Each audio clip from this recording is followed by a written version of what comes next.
السلام عليكم ورحمة الله وبركاته. هعمل ايه يا حبايبي؟ يا رب تكونوا بخير دايما يا رب.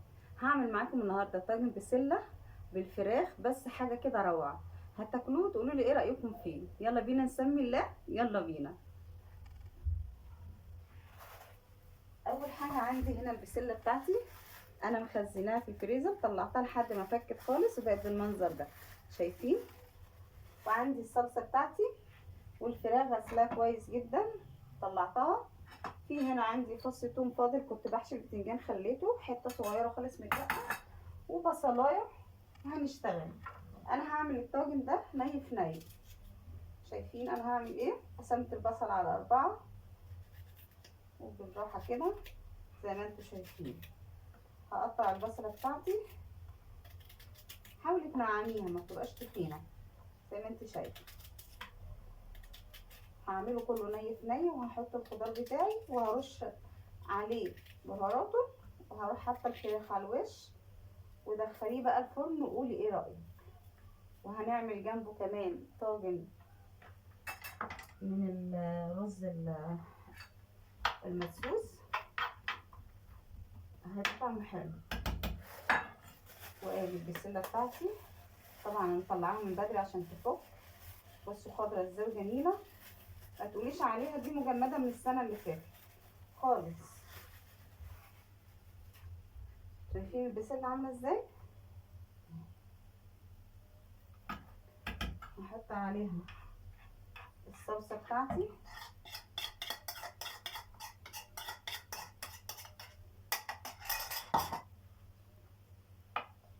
مكعب المرقه، وهحط شويه ملح صغيرين،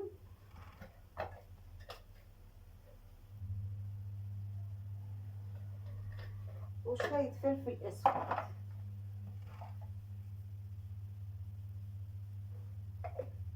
تمام كده الطاجن بتاعي ايه جاهز. فاضل لي بطاطسايه واحده بقطعها وهحطها عليها، وبعد كده هبتدي ارص الفراخ. هجيب البصلايه واوريها لكم بطاطسايه. بصوا بقى يا حبايبي، انا هنا كان عندي كوسه مخزناها مع بطاطس مع جزر مديها غلوه. ادي البطاطس شوفوا يعني حبات صغيره مع حبتين الكوسه، كان كمان معاهم جزر. وادي فص الثوم اللي انا قلت لكم عليه. كده كل حاجتي تمام، كل حاجه ايه تمام.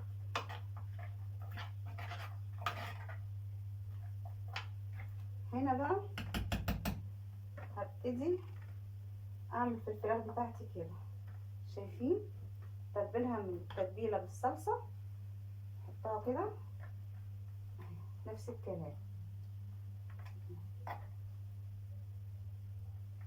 بحيث ان انا لما احطها على الوش تبقى ايه شاربه من الصلصه بتاعتي. تعالى انت كمان. كل ده طبعا هينزل ميه معانا، هينزل صلصه.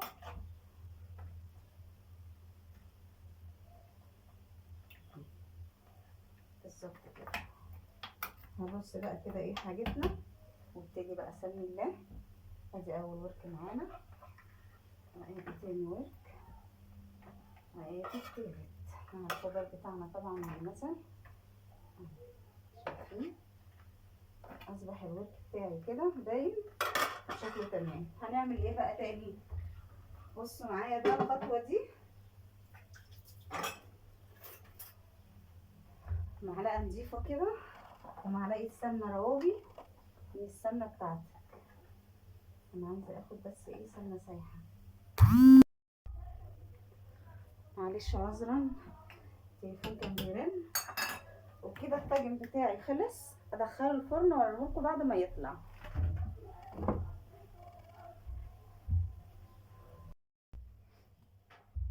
هنا يا حبايبي بقى جبت البرام بتاعي اللي انا هعمل فيه الرز المدسوس.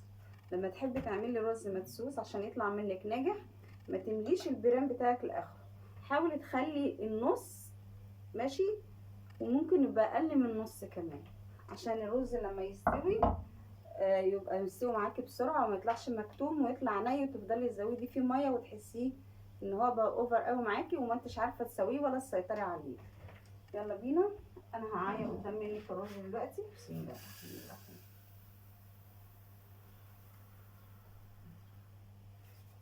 بصوا الرز بتاعي، لو تاخدوا بالكم النص بالظبط، شايفين؟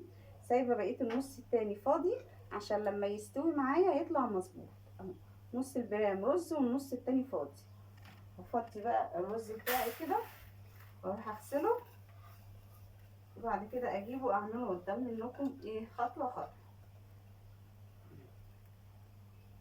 اغسل الرز وارجع لك. بصي يا حبيبي، غسلت الرز بتاعي وهسمي الله كده وانزل بالرز. بسم الله الرحمن الرحيم. لو تاخدوا بالكم الرز بيزيد بعد ما بيتغسل كمان، بالذات القديم. ده الرز بتاعي تمام. هنزل بقى باللبن. انا كان اللبن عندي دسم، وجبت كمان كان عندي وش قشطه حطيته عليه. بسم الله الرحمن الرحيم. طبعا انا مسخنه اللبن بتاعي عشان يسرع معايا من عمليه الطهي.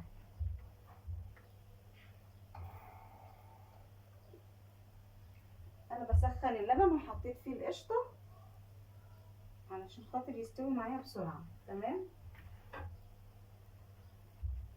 تاني حاجه الملح بتاعي.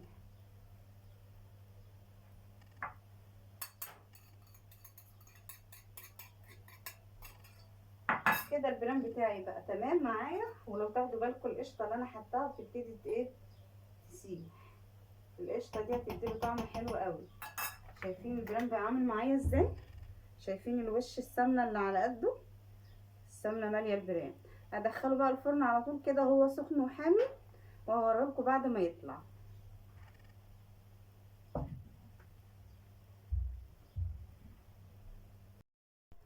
الرز بتاعنا خلص. تعالوا شوفوا البرام. بسم الله ما شاء الله عليه. البرام كده بالقشطه بيزرغت وبيقول تعالوا كلوني. لا تعالوا بقى نشوف الطاجن اللي هو ايه البسله بالفراخ. شايفين الوراك عامله ازاي؟ شايفين؟ بصوا البسله كل قطعه فيها زبده، والفراخ بتاعتنا بقت مقرمشه وطعمها جميل ومستويه. طبعا عايزه اقول لكم ان الطاجن نفسه بيدي طعم حلو للاكل. بسم الله ما شاء الله على الطاجن ده. والرز بتاعنا مستوي زي العسل. حابين اوريكم كمان، اوريكم الرز كده ايه قد ايه مفلفل ومستوي. شايفين؟ طعم القشطه فيه. طعم القشطه فيه مخليها ايه سمنه بلدي، طعمه تحفه. وانا حطيت عليه معلقه سمنه روابي بقى قشطه.